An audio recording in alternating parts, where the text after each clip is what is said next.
नमस्कार, मैं हूँ आरती और आप देख रहे हैं वेनम टीवी किड्स। हमेशा की तरह यही आशा करते हैं कि आप जहाँ पे भी हैं सुरक्षित हैं और अपने फैमिली के साथ बहुत बहुत बहुत अच्छा टाइम स्पेंड कर रहे हैं।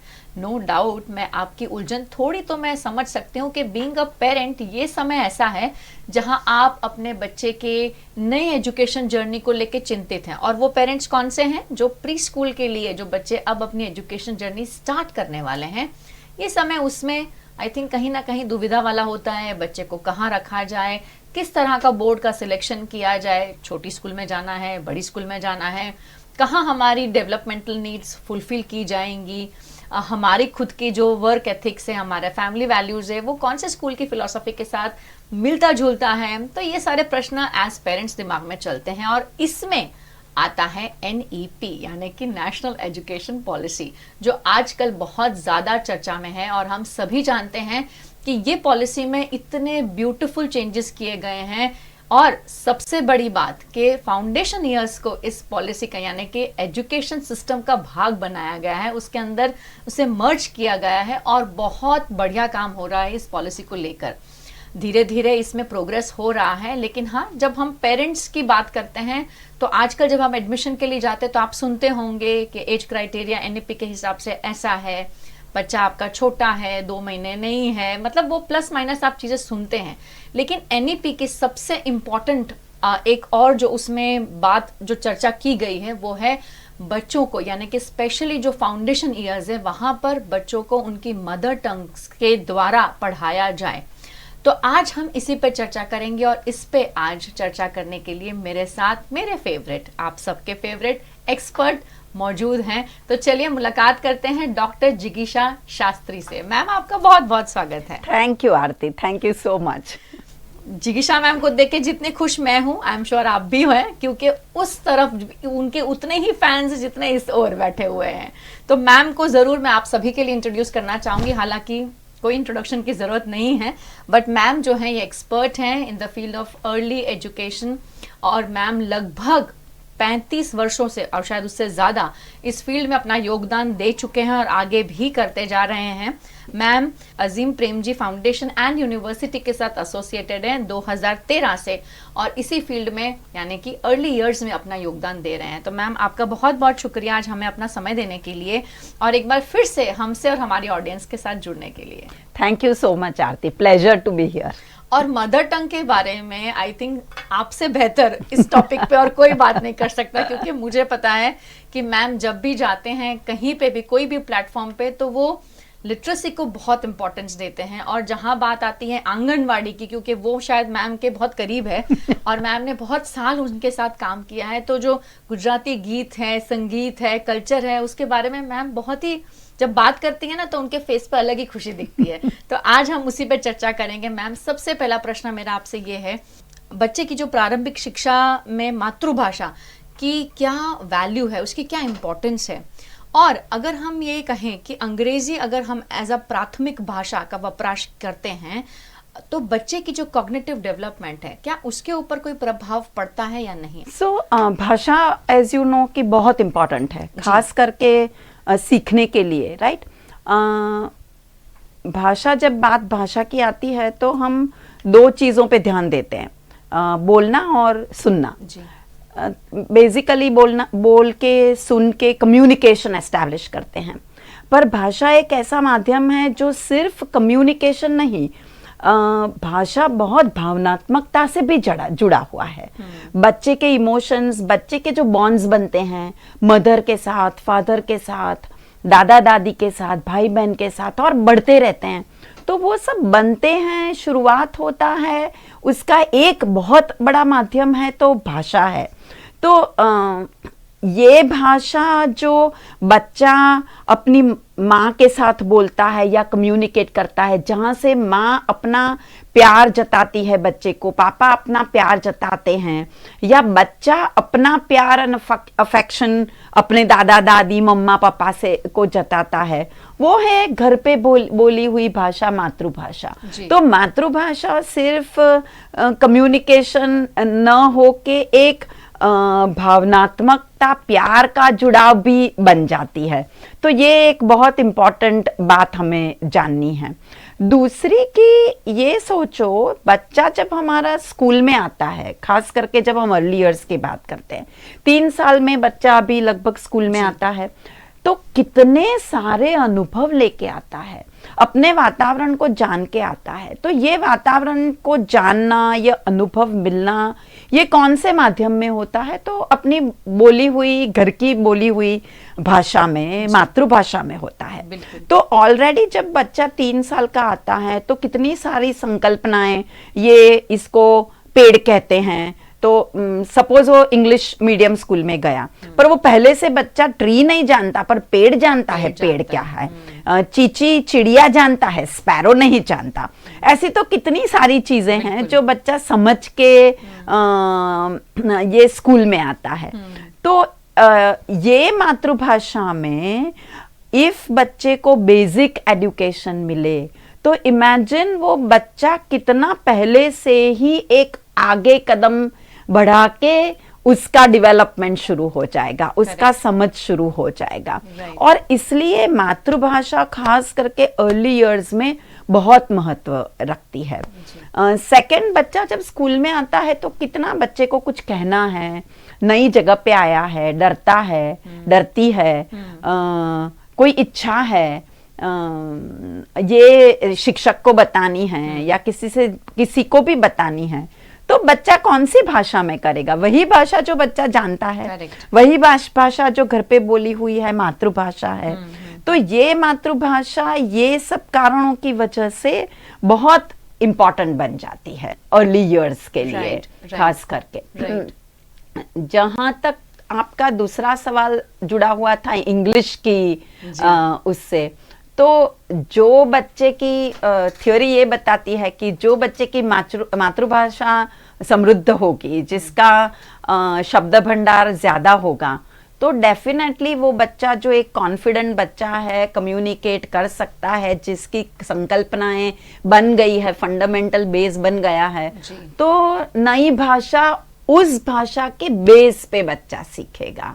तो जो कॉग्निटिव डेवलपमेंट है वो भी, ये जो बच्चे हैं जो अपनी संकल्पनाएं ऑलरेडी बना के यहाँ आते हैं, ऑलरेडी एक ऊपर के स्तर पे हैं, तो कॉग्निटिव डेवलपमेंट ले लो या भावनात्मक विकास ले लो या इंग्लिश भाषा को सीखना या कोई भी नई भाषा की सीखने की बात ले लो, मातृभाषा बहुत इंपॉर्टेंट हो जाती है अर्ली इयर्स में। और आई थिंक जहां हम अपने देश की बात करते हैं तो हमारे यहाँ विविध प्रकार की भाषाएं लोग बोलते हैं, बिल्कुल, और बहुत सारे कल्चर्स हैं, बहुत सारी अलग अलग रीजनल लैंग्वेजेस हैं। तो जहाँ हम इनकी बात करते हैं, आई थिंक आपने बहुत सही कहा कि जब बच्चा घर से आता है तो ऑलरेडी वो उसका एक वर्ड बैंक तैयार हो गया होता है, और जितना आई थिंक अच्छे से खुलकर बच्चा अपनी मदर टंग में एक्सप्रेस कर सकता है अपनी नीड्स को, वो शायद अंग्रेजी में करने में समय लग सकता है, लेकिन हाँ ये फाउंडेशन उसमें हेल्प जरूर करेगा। बिल्कुल बिल्कुल मैम, बहुत सही कहा आपने।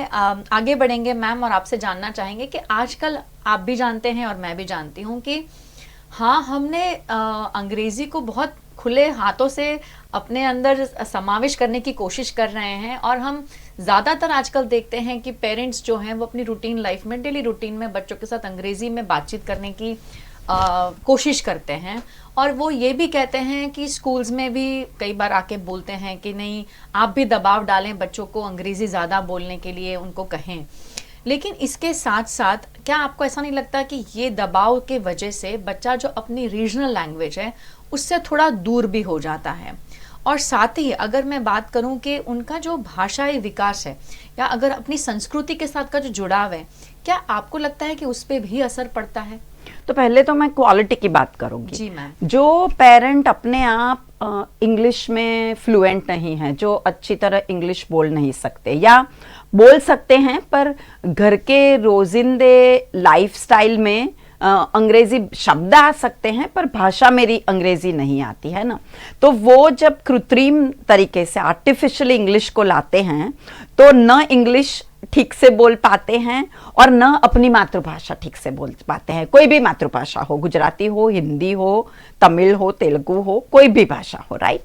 सो जो क्वालिटी बच्चा भाषा एक क्वालिटी सीखना चाहिए, क्वालिटी ऑफ लैंग्वेज, वो उससे बच्चा दूर रह जाता है।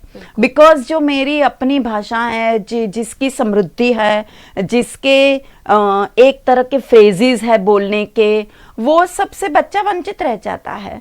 तो ना बच्चा अपनी मातृभाषा ठीक से सीख सकता है। अंग्रेजी तो हम ठीक से ही नहीं रहे हैं क्योंकि हम क्वालिफाइड नहीं हैं। हमारी अंग्रेजी अपनी, यानी माता पिता की अपनी ही अंग्रेजी इतनी स्ट्रांग नहीं है, तो रॉन्ग अंग्रेजी आ रही है। तो ग्रामेटिकली, थिंकिंग के दौर पे सभी तरह से बच्चे के लिए डिसएडवांटेज रह जाता है। बिकॉज भाषा also helps to a great extent in thinking, right? मुझे विचार करना है, मुझे कोई सोच बनानी है, मुझे रचनात्मकता दिखानी है, प्रॉब्लम सॉल्विंग में, कहानी बनाने में, गीत में, कुछ भी में। तो इसके लिए मुझे भाषा चाहिए। जो मैं एक समृद्ध भाषा यूज करूंगी तो डेफिनेटली ये सब चीजों में मैं अच्छी तरह से सोच विचार कर सकूंगी, अच्छी तरह से प्रॉब्लम सॉल्व कर सकूंगी, अच्छी तरह से सृजनात्मकता दिखा सकूंगी या बन सकेगी मेरी। तो इसीलिए मातृभाषा तो बहुत इंपॉर्टेंट रह जाती है। And therefore use of English in an artificial way actually is not good for the development of childrens language. Right. जो भाषा का विकास है, अगर हम भाषाई विकास की बात करते हैं और ये जो हम जबरदस्ती एक जो कर रहे हैं बच्चे के साथ, क्या उससे उसकी सांस्कृतिक जो उसका जुड़ाव है, क्या उस पे भी असर पड़ सकता है? एब्सोल्युटली, क्योंकि अल्टीमेटली मातृभाषा या घर पे बोली गई भाषा अपनी संस्कृति से जुड़ी है, राइट?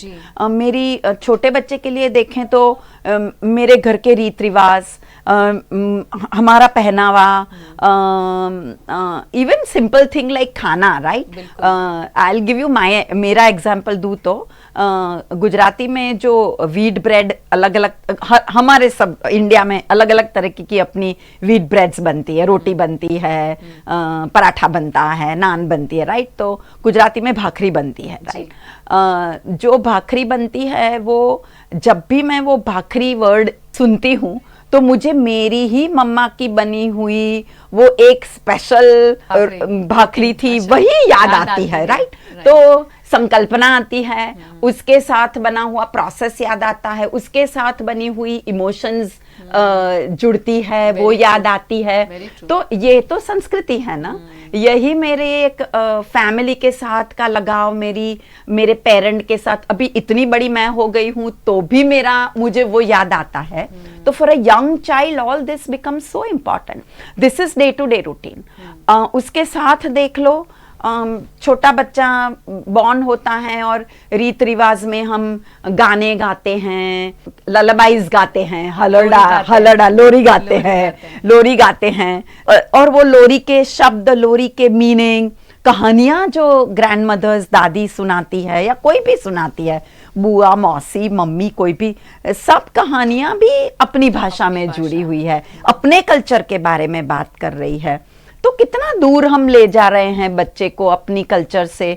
कितना रिच कल्चर है, हर एक इंडिया का हर एक स्टेट और हर एक भाषा ले लो, हर एक का अपना लिटरेचर है, हर एक के अपने कल्चरल रीत रिवाज है, फेस्टिवल सेलिब्रेशन है, पहनावे के नाम है, खाने पीने के नाम है। कितना समृद्ध है। ये सबसे हम बच्चे को दूर करेंगे इफ वी कीप द बच्चा अवे फ्रॉम मातृभाषा। I know so many children now who have grown up, are young adults, they neither have fallen in, ना उनको इंग्लिश और इंग्लिश लिटरेचर से प्यार हुआ है, ना उनको अपनी मातृभाषा के लिटरेचर से प्यार हुआ है। तो लिटरेचर तो हमें कितना सारा सिखाता है। तो ये तो मैंने एक ही एग्जाम्पल ले लिया कि लिटरेचर की ही मैं बात कर रही हूँ। तो हम दूर कर रहे हैं अपने बच्चों से, मुझे लगता है, जब हम मातृभाषा नहीं सिखाते। और आई थिंक ये एक भसड़ है ना मैम, कि हम कहीं के भी नहीं रह रहे हैं। एग्जैक्टली, हम एग्जैक्टली पूरी तरह से 100% कुछ भी नहीं सीख पा रहे हैं। बिल्कुल। और शायद हमारी जो एक्सपेक्टेशन है कि नहीं हमारे बच्चे को आना ही चाहिए, बट कहीं ना कहीं हमें ये भी सोचना है कि कौन सी चीज किस समय पर जरूरी है देना। Absolutely. और अगर वो उस समय में दिया गया, जैसे कि कहा हुआ, आपने जैसे कहा कि मातृभाषा में अगर वो बच्चा फाउंडेशन ईयर्स में चीजें सीखता है तो उससे बहुत अलग ही तरह का प्रभाव पड़ता है उसके आगे के डेवलपमेंट में। बिल्कुल। तो आई थिंक वो एज अ पेरेंट हमें जानना बहुत ज्यादा जरूरी है। और इसी को लगता है मैम, मेरा आपसे तीसरा सवाल यही है कि अगर हम मातृभाषा की, जब हम मदर टंग की बात करते हैं, जैसे कुछ पेरेंट्स को ऐसा होता है कि नहीं, इंग्लिश है, गुजराती हैं, लेकिन वो इंग्लिश में ही घर पे बात करते हैं, पर ऐसे करने के बदले अगर बच्चा मातृभाषा से शुरुआत करे और फिर धीरे से अगर वो अंग्रेजी पर जाता है, तो क्या वो करना सही रहेगा आपके हिसाब से? क्या सोचते हैं आप इस बारे में? थोड़ा ऐसे अलग तरीके से कहूंगी कि जो घर में बोली हुई भाषा है जी, इफ वो भाषा समृद्ध है, वो क्वालिटेटिवली अच्छी भाषा है, तो बोलिए। आजकल मैंने बहुत यंग कपल्स देखे हैं जो इंग्लिश में ही बातें करते हैं, उनकी सोच भी शायद इंग्लिश में ही बनती है। जैसे मेरी सोच है तो मेरी सोच गुजराती में बनती है, तभी मैं कभी कभी मेरे जो इंग्लिश के वाक्य होते हैं वो ग्रामेटिकली इन अ वे गुजराती फॉर्म में वो आते हैं। ओके, तो ये पेरेंट्स शायद इंग्लिश ही बोलते हैं तो उनके लिए ठीक है, पर जो मेजॉरिटी पेरेंट्स हैं जो अपनी मातृभाषा घर पे बोलते हैं, तो उनके लिए आर्टिफिशियली इंग्लिश लाना डेफिनेटली रॉन्ग है। अपने बच्चे को अपनी ही भाषा में प्यार जताइए, अच्छी तरह लाइफ के बारे में, लाइफ के अनुभव दीजिए। वो स्कूल में जाएगा, जब उसकी अपनी भाषा में समृद्ध होगा, स्ट्रांग होगा, तो स्कूल धीरे से एक अच्छी पद्धति से बच्चे को इंग्लिश इंट्रोड्यूस करेगी। And that's absolutely fine. When I know, मैं जब एक अपनी भाषा बहुत अच्छी तरह बोलती हूँ, हम सब मल्टीपल भाषा सीखने की कैपेसिटी रखते हैं, बिल्कुल, और छोटे बच्चे तो बहुत कैपेसिटी रखते हैं जी। तो जब वो बच्चा स्कूल में जाएगा और अच्छी तरह टीचर मेथोडिकली टीचर एक नई लैंग्वेज इंट्रोड्यूस करेगा अच्छी तरह, तो बच्चा बहुत अच्छी तरह सीख जाएगा। तो हमें ये डर से कि स्कूल में क्या करेगा, आगे जाके अंग्रेजी सीखेगा कि नहीं, पहले से जो अपना रिचनेस है वो खो रहे हैं, वो नहीं करना चाहिए। और आई थिंक शायद हमारा जो डर है एक, कि अगर हमने ये समय जाने दिया तो शायद आगे के समय में नहीं सीख पाएगा बच्चा। और स्पेशली ये इंग्लिश को लेके ही डर जुड़ा हुआ है। मैंने कभी ये मातृभाषा को लेके डर नहीं देखा है। एक्चुअली ऐसा होना चाहिए ना कि मातृभाषा को लेके आपका डर होना चाहिए कि अगर हमने हमारे घर में इस पे ज्यादा चर्चा नहीं की, अगर हमने अपनी मातृभाषा में बातें नहीं की, बच्चों के साथ कन्वर्सेशन नहीं की, तो कहीं हम इसको ना खो दें। पर हमें उल्टा दिखाई देता है कई बार कि अंग्रेजी को लेके पेरेंट्स बहुत चिंतित हो जाते हैं कि पता नहीं ये 3 साल नहीं सीखा तो आगे सीख पाएगा क्या होगा। हाँ मैम, इसी के साथ एक बहुत मतलब मैं सही नहीं है पर मुझे बहुत अजीब लगती है, एक सोच जुड़ी हुई है। बहुत ही अच्छा कोट है कि अगर आप इंग्लिश में प्रोफिशिएंट है, मतलब कि आपकी इंग्लिश अगर बहुत बढ़िया है तो आप सक्सेसफुल हो सकते हैं, या आप सक्सेसफुल है ऑलरेडी। माता पिता का जो ये सोचना है, ये कितने हद तक आपको सही लगता है? सो अनफॉर्चुनेटली इनफैक्ट सोसाइटी की पूरी सोच ऐसी हो गई है ना। मॉल में भी जाएं तो आपने देखा होगा, हम अपनी लोकल लैंग्वेज में बातें करेंगे, वो जो काउंटर के पीछे बैठे हुए लोग टूटी फूटी इंग्लिश में हमसे बातें करेंगे। तो ये एक ऐसी समझ बन गई है कि जो बच्चा इंग्लिश बोलता है वो स्मार्ट बच्चा है, करेक्ट, वो इंटेलिजेंट बच्चा है। तो पहले तो ये सोच गलत है, ये हमें समझने की जरूरत है। At the same time reality is कि इंग्लिश एक यूनिवर्सल लैंग्वेज है जी। बहुत सारी जगह पे इंग्लिश बोलते हो तो दरवाजे खुल जाते हैं, पर उसका मतलब ये नहीं, अगेन मैं रिपीट करूंगी, उसका मतलब ये नहीं कि आप बचपन से बच्चे को घर में ही फोर्सफुली इंग्लिश सिखाएं। बड़े होने दीजिए, बच्चा अपना एजुकेशन, अपना जो सीखने का बेस है वो बनाए, फिर सिखाइए ना इंग्लिश। और जैसे आगे जाके हम एक मीडियम में पढ़ते हैं, फिर आगे जाके फर्स्ट ग्रेड में एक भाषा इंट्रोड्यूस होती है, थर्ड या फिफ्थ ग्रेड में सेकंड भाषा इंट्रोड्यूस होती है, वैसे ही अपनी भाषा में बच्चे को सिखाइए और फिर धीरे धीरे इंग्लिश इंट्रोड्यूस होगी। और जब अपनी भाषा में बच्चा अच्छा कर रहा है और समझ बन गई है, जिस बच्चे को पता है कि इसको किताब कहते हैं, उसके लिए आगे जाके इसको बुक कहते हैं, ये समझने में डिफिकल्ट नहीं होगा। पर हाँ, वो पहले आए तब टीचर किताब के बजाय बुक खोलो, book open your book, open your book, वो बच्चा समझ ही नहीं सकेगा। ना इंस्ट्रक्शन समझता है, ना कोई ऑब्जेक्ट का नेम समझता है। जब मैं कहूंगी किताब खोलो और धीरे धीरे उस बुक शब्द को इंट्रोड्यूस करूंगी, तो बच्चा सीख जाएगा और यूज करने लगेगा। तो कब मैं ये नहीं कहूंगी कि इंग्लिश सिखाओ ही मत, मैं ये कहूंगी कि मातृभाषा का बेस बनाओ। टाइम आए बच्चा बिल्कुल कंफर्टेबल अपनी मातृभाषा में हो जाए, अपने विचार का आदान प्रदान कर सके, अपनी भावनाएं महसूस कर सके, दिखा सके, तब जाके उसको नेक्स्ट लैंग्वेज इंट्रोड्यूस करो। And English is fantastic, great, something that you all want, तो इंट्रोड्यूस इंग्लिश। और इन सबके पीछे आई थिंक हमें थोड़ा सा पेशेंस रखना पड़ेगा। बिल्कुल बिल्कुल पेशेंस रखना पड़ेगा। हम इम्पेशेंट हो जाते हैं एज अ पेरेंट कई बार कि नहीं, समय ज़्यादा है, समय जा रहा है, समय जा रहा है। और कई बार ऐसा भी होता है कि जैसे स्कूल्स सेकेंड लैंग्वेज ग्रेड 1 में इंट्रोड्यूस करती हैं, पर हम अपने तरफ से बच्चा जब जूनियर सीनियर में होता है तभी घर से ही शुरुआत कर देते हैं। और ऐसे में कई बार ऐसा भी हो जाता है कि हमारा पढ़ाने का तरीका और स्कूल का पढ़ाने का तरीका बहुत अलग हो जाता है। बिल्कुल। और हमने पढ़ा दिया है, अब बच्चे को वही चीज जब स्कूल पढ़ा रही है वो अलग तरीके से समझा रही है, तो कई बार बच्चा कंफ्यूज है कि अब मैं सीखूं तो किस तरह से जो सीखा था वो सही था कि अब जो स्कूल सिखा रही है वो सही है। तो आई थिंक हमें एज अ पेरेंट अगर कुछ चीजें नहीं पता हैं तो उसको थोड़ा उसके पीछे काम करना, समझना, रिसर्च करना जरूरी है। और एक्सपर्ट्स तो आजकल हर फील्ड में मौजूद हैं। अगर कहीं पे भी हमें लगता है कि हमें इसको कैसे करना है या सही समय क्या है, तो आई थिंक हमें एक्सपर्ट से मिलना चाहिए। और हमारे चैनल पे तो हम हमेशा इस पे बात करते ही रहते हैं कि कौन सी सही उम्र है जहां आपको लगता है कि आपको दूसरी जो लैंग्वेज है, सेकंड लैंग्वेज है, उसका इंट्रोडक्शन करना चाहिए। बच्चों के लिए ये बेस बनना क्यों ज़्यादा ज़रूरी है, ये फाउंडेशन ईयर्स क्यों इंपॉर्टेंट है। और लैंग्वेज के ऊपर हमने पहले भी अलग अलग डोमेन्स पे बहुत बार चर्चा की है, तो अगर आप चाहें तो वापस VNM TV किड्स के यूट्यूब चैनल पर जा सकते हैं। और जिगीशा मैम के साथ ही हमारे सारे डोमेन्स हमने कवर किए हैं, वो इंटरव्यूज आप सेशंस फिर से एक बार देखिए तो आपको डिटेल में पता चलेगा कि एज अ पेरेंट आपको कौन सी चीज कौन से स्टेप पर करनी है।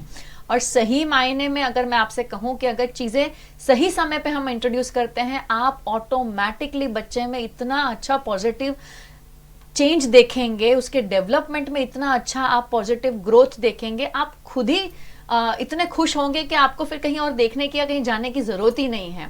आपको अपना बच्चा 30 के अंदर अलग ही दिखाई देगा। सही है ना ma'am? Absolutely, very truly spoken. बिल्कुल। तो आई थिंक ये बहुत ज्यादा जरूरी है और इसीलिए आज इस पर चर्चा कर रहे थे, क्योंकि मेरे पास भी अब हाल ही में एक बच्चा है मैम, जिसके बारे में मैं कहूंगी, क्योंकि ये मणिपुर से हैं वो, और उनकी भाषा तो हमें बिल्कुल भी समझ में नहीं आती है। तो उनके पास से हमने बकायदा पूरी वो कैब की लिस्ट ली थी। अच्छा। कि अगर बच्चा, क्योंकि बच्चा जब हमारे पास आया था सिर्फ 1.5 साल का था, तो वो माँ को क्या बोलता है, पा को क्या बोलता है, पानी को क्या बोलता है, उसकी जो रूटीन की नीड्स हैं कि वॉशरूम जाना है, लू जाना है, तो क्या क्या, तो वो पूरी लिस्ट दी। आज वो बच्चा हमारे पास 1 साल से है मैम, वो इंग्लिश तो अच्छी बोलता ही है, लेकिन अब वो गुजराती और हिंदी भी बहुत अच्छी बोलता है। Excellent. See, here is an example, live example. ये भी पता है कि अगर वो जिगीशा मैम से बात कर रहा है तो वो गुजराती में बात करेगा, अगर वो मेरे से बात कर रहा है तो मेरे से हिंदी में बात करेगा, अगर कोई तीसरा बंदा है जो इंग्लिश समझता है उसका इंग्लिश में बात करेगा। Wonderful. I mean it's a classic example. और मुझे लगता है कि क्योंकि उसकी मातृभाषा उसको बहुत अच्छे से उनके पेरेंट्स ने उसी रूटीन में, उसी एनवायरनमेंट में रखा, तो आज बच्चा 4 लैंग्वेजेस बोल रहा है। अब वो 3 साल का हुआ है, इमेजिन। और सभी लैंग्वेज में उसका वर्ड बैंक बहुत पावरफुल है। Excellent. And he will come and ask, अगर आपने कुछ नया वर्ड बोल दिया, इसको हिंदी में क्या बोलते हैं, इसको गुजराती में क्या बोलते हैं, वो सामने से आगे पूछता है। वंडरफुल। इट्स सो अमेजिंग मुझे लगता है। और शायद उसके लिए हमें थोड़ा सा पेशेंस रखना जरूरी है, और बच्चे सीख ही लेते हैं। मैम, आखिरी क्वेश्चन आज के सेशन के लिए आपसे जानना चाहूंगी कि जब हम लैंग्वेज की बात करते हैं और स्पेशली जब हम शिक्षा की, जो भाषा की शिक्षा है उस पर बात करते हैं। तो इसके अंदर अगर हम बात करें कि पेरेंट्स और टीचर्स अगर संतुलन बना के रखना चाहते हैं तो किस तरह से उसको अपनी मदर टंग और उस ये भाषा जो भी सेकेंड लैंग्वेज स्पेशली इंग्लिश किस तरह से मेंटेन करके रखें ताकि उन्हें भी तकलीफ ना हो और स्पेशली बच्चे को तकलीफ ना हो सीखने में। तो एक तो एग्जाम्पल लाइव अब भी तुमने बहुत अच्छा दे दिया, वेर इट वाज जहाँ बैलेंस था पेरेंट्स और स्कूल के साथ और कोऑर्डिनेशन था। पहले तो जैसे तुमने वो एग्जाम्पल में बताया कि पेरेंट्स अपनी भाषा में समृद्ध करके बच्चे को भेजें, न चिंता करें कि 3 साल का हो जाएगा, स्कूल में जाएगा, इंग्लिश मीडियम स्कूल में जाएगा तो पहले से मैं इंग्लिश कराऊं। ज़रूरत थोड़ी भी ज़रूरत नहीं है। टीचर के लिए ये इम्पोर्टेंट रहेगा कि वो बच्चे को के साथ कम्युनिकेशन एस्टैब्लिश करने का ट्राई करें। हम ये नहीं मानते, जैसे अभी तुमने कहा कि हम मणिपुरी लैंग्वेज भी जाने, हम तेलुगु भी जाने, हम तमिल भी जाने, हम हिंदी भी जाने, कोई पॉसिबल ही नहीं है। पर हाँ, थोड़े इंपॉर्टेंट वर्ड्स जान ले जिससे हम बच्चे के साथ कम्युनिकेट कर सकें और बच्चा कंफर्टेबल हो सके। सेकंड, टीचर के लिए अभी और कहूंगी कि सेकंड की जब बातें हो रही है क्लास में तो इंसिस्ट ना करे कि इंग्लिश में ही बोले। जो अपनी भाषा में कंफर्टेबली बच्चा बोलना चाह रहा है उसे बोलने दीजिए, उसे वो स्कोप दे दीजिए और धीरे से वेरी सिस्टमैटिकली 6 महीने के बाद बातें करते करते उसको शिफ्ट कर दीजिए इंग्लिश वर्ड्स पे। और बाय द टाइम, आपका एग्जाम्पल तो 3 साल के बच्चे का है, पर बाय द टाइम किंडरगार्टन से 6 साल का बच्चा फर्स्ट ग्रेड में जाएगा, डेफिनेटली बहुत सारा इंग्लिश सीख के जाएगा, right. At the same time parents के लिए भी कि जैसे स्कूल में बच्चा जाना शुरू कर दे तो थोड़ा थोड़ा जाने कि स्कूल में क्या हो रहा है, जो हो रहा है उसके बारे में बात करें, डेफिनेटली अपनी मातृभाषा में बात करें, जिससे बच्चे का कॉम्प्रिहेंशन और कॉग्निटिव डेवलपमेंट अच्छा हो, उसका कॉन्सेप्चुअल डेवलपमेंट अच्छा हो। धीरे धीरे साथ साथ थोड़े थोड़े इंग्लिश शब्द भी पेरेंट यूज करना शुरू कर दें। तो ऐसे बैलेंस बनाना है, न कि जो कर आगे आएगा उसके डर से आज बच्चे का बिगाड़ना है। तो that is very important that parents give scope to the create a base for the child। अब बच्चे के लिए मातृभाषा में बेस बनाते हैं और टीचर वो स्कोप देती है कि बच्चा अपनी मातृभाषा में एक्सप्रेस करे। और अच्छी तरह teacher specially should be very clear कि पैडागॉजिकली मेथड कैसी यूज करनी है इंग्लिश या सेकेंड लैंग्वेज सिखाने के लिए। तो अपने ही मन से कुछ करके नहीं, पर ट्रेन होके कि कैसे मैं अच्छी तरह सेकेंड लैंग्वेज बच्चे को सिखाऊं। तो टीचर का ये बहुत इंपॉर्टेंट रोल बन जाता है। वेरी ट्रू, बहुत सही कहा मैम आपने। और आई थिंक ये बैलेंस क्रिएट करना भी बहुत ज्यादा जरूरी है, क्योंकि जब ऐसे बच्चे आते हैं तब पेरेंट्स के साथ साथ टीचर्स की भी रिस्पॉन्सिबिलिटी बन जाती है, क्योंकि आप बच्चे को एक ऐसी लैंग्वेज सिखाने वाले हैं जिसके बारे में बच्चा बिल्कुल नहीं जानता और शायद पेरेंट्स भी नहीं जानते, क्योंकि घर में बोलते ही नहीं है। फिर चाहे वो हमारी राष्ट्रीय भाषा हो या फिर हमारी रीजनल लैंग्वेज हो, जो भी हो, पर वो इंट्रोडक्शन आप करवा रहे हैं। तो जैसे मैम ने कहा कि आपको खुद को भी उसमें ट्रेंड होना है और आपको पता होना चाहिए कि आपको किस समय पे क्या बोलना है, किस तरीके से इंट्रोड्यूस करवाना है। तो वो बहुत ज़्यादा इम्पॉर्टेंट है। तो हम सभी अपने कंधों पे रिस्पॉन्सिबिलिटीज लेके चलते हैं और इसका हमें बहुत ध्यान रखना है, क्योंकि इस समय में सिखाई हुई चीज़ें हमारा जो बच्चा है उसके जो ब्रेन डेवलपमेंट है, जैसे मैम हमेशा कहते हैं, जो भी एक्सपर्ट जुड़ते हैं कि 80% हमारा ब्रेन डेवलपमेंट पहले 8 वर्षों में हो जाता है बच्चों का। तो ये ध्यान रखना बहुत ज़्यादा ज़रूरी है कि हम जो भी चीज़ें कर रहे हैं वो हम स्टेप वाइज तरीके से एथिकली जिस तरह से करना चाहिए वैसे ही करें, ताकि बच्चे का ग्रोथ जो है उसमें किसी तरह का उसे नुकसान ना हो। और एक एग्जांपल मैम मैं ज़रूर देना चाहूँगी, क्योंकि बीइंग एन एजुकेटर ये एक सीज़न ऐसा है जहाँ बहुत सारे एनआरआईज वापस आते हैं अपने घर, और मेरे पास हमेशा मेरे पुराने बच्चे 2-2, 3-3 महीने वाले आते हैं जो चाहते हैं, और फिर हर साल ये 2 महीने 3 महीने के लिए आते हैं। I am very surprise ma'am, और बहुत अच्छा लगता है, खुशी महसूस होती है जब ये पेरेंट्स आके और जब ये बच्चे वापस आते हैं तो ये अपनी मातृभाषा में बात करते हैं। हम एक्सपेक्ट करते हैं अरे ये बच्चा यूएस से आया है तो कितनी अच्छी इंग्लिश बोलता होगा, आप अंग्रेजी में बोलना शुरू करें और वो बच्चा गुजराती में जवाब देगा आपको। तो हम वहां जाकर हमें डर रहता है कि अंग्रेजी बोल बोल के कहीं बच्चा अपनी मातृभाषा ना भूल जाए, इसलिए घर में इतना ज्यादा मातृभाषा पे फोकस दिया जाता है, इतना इंपॉर्टेंस कि पेरेंट्स उसी में बात करते हैं। और यहाँ पे उल्टा हो रहा है कि हमें जिसको संजो के रखना है हम उसको छोड़ के हम बाकी की भाषाओं पे बहुत ज्यादा अपना इम्पोर्टेंस दे रहे हैं। हम ये नहीं कह रहे कि आप सिखाइए मत, आप बकायदा सिखाएं, लेकिन मातृभाषा को बिल्कुल भी ऐसे साइड में मत कर दीजिए, क्योंकि वो ही तो एक चीज है जो हमें हमारे रूट्स के साथ, हमारे कल्चर के साथ, हमारे खुद की संस्कृति के साथ जोड़कर रखती है। तो ये बहुत ज्यादा जरूरी है। मैम, आपका बहुत बहुत शुक्रिया हमारे साथ जुड़ने के लिए। जाते जाते क्या संदेशा देना चाहेंगे ऑडियंस को? आई थिंक बहुत सारे संदेशे दे दिए पर एक तो हाँ कि पेरेंट्स को हम फिर से कहेंगे कि बी पेशेंट, अपनी मातृभाषा में बच्चे के साथ प्यार दुलार से बातें करिए, रहिए, उनको एक्सपोजर दे दीजिए। और टीचर्स को कि हर एक भाषा बोलता हुआ बच्चा आपके क्लास में आएगा, उसको ये महसूस मत करने दीजिए कि वो बच्चा लॉस्ट फील करे, यू नो, उसको एक्सेप्ट करें, उससे कम्युनिकेट करने का ट्राई करिए।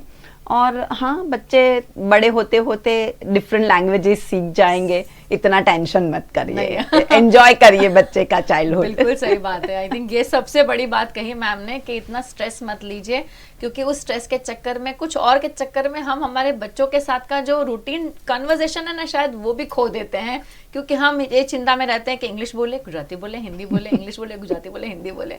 तो ये जो है ना कश्मकश, इसमें नहीं रहना है, नहीं तो जो थोड़ा सा समय 15-20 मिनट में मिलते हैं वो भी चले जाएंगे हाथ से। तो अपना समय जो है अपने बच्चों के साथ बहुत अच्छे से बिताएं, क्योंकि हम भी जानते हैं कि पूरे दिन की भसड़ में हम लोग अपने काम में रहते हैं। कई बार हम घर में होते हैं पर हम फिजिकली होते हैं, मेंटली नहीं होते हैं, दिमाग कहीं और चल रहा होता है। तो जो भी समय बच्चों के साथ मिलता है अपनी मातृभाषा में उनके साथ इंटरेक्शन करने की कोशिश करें। और जैसे जैसे फेस्टिवल्स आते हैं, चीज़ें आती हैं, वानगियाँ बनती हैं, उन सबके साथ इंट्रोड्यूस कराइए। ठंड का समय सबसे बेस्ट है, जहाँ सारे घर की पुरानी दादी की, नानी के नुस्खे आते हैं। सब चीज़ों से बच्चों को आई थिंक अवेयर करना बहुत ज़्यादा ज़रूरी है, क्योंकि जैसे हमारे पेरेंट्स ने हमारे घर का, हमारे कल्चर का जो भागदौड़ थी वो हमारे हाथ में दी है, उसी तरह हमारी ड्यूटी है कि हम उसे अपने बच्चों को पास करें, तभी वो चीज़ें आगे चलती जाएंगी। तो इसी तरह आपको भी करना क्या है, ये जो पर्टिकुलर वीडियो है इसे शेयर ज़रूर करना है, और शेयर तभी हो पाएगा जब आप VNM TV किड्स का यूट्यूब चैनल जो है इसे सब्सक्राइब कर लेंगे। लाइक और शेयर तो आप हमेशा करते ही हैं, और करिएगा इस बार, ताकि इस वीडियो को हम ज़्यादा से ज़्यादा लोगों तक पहुंचा सके। आप सभी जहां हैं तंदुरुस्त रहें। आपका बहुत बहुत शुक्रिया।